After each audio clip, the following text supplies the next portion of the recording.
Just a little bit confused about what changed between 1 p.m. on Friday and around 4:30 p.m. on Friday to go from we're not raising the refugee cap to we are raising it by May 15th. What changed in those 3.5 hours? Well, I think as I just outlined, we never said we're not raising the refugee cap. In the morning we said, actually, and with the information we put out, was that once we reach 15,000, we will raise it. That was not accounted for in some of how people were, some of how people were digesting the information. And we wanted to be clear and send a message that we are a country that is welcoming refugees. Let's be clear, we are changing the policies of the last administration. We are changing the policy of not welcoming in people from Africa or people from the Middle East. That was the biggest factor preventing refugees from coming in during the last administration.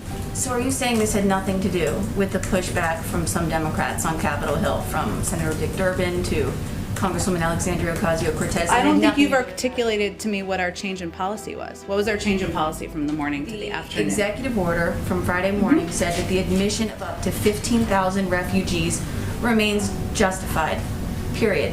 And yes, there was a caveat that you could raise that cap later, but I mean, it explicitly says. That's a pretty important caveat, that when we reach 15,000, a subsequent presidential determination could be made.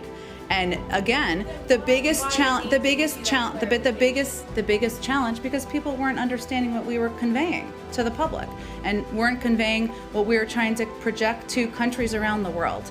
And it's incumbent upon us to make sure there's an understanding of what the president's policies are, what he's trying to achieve, and what he feels morally is that we're going to welcome in refugees from around the world. Change the policies from the past administration where they were not welcoming in refugees from the Middle East and Africa. And that was important to him to take that first step and move it forward.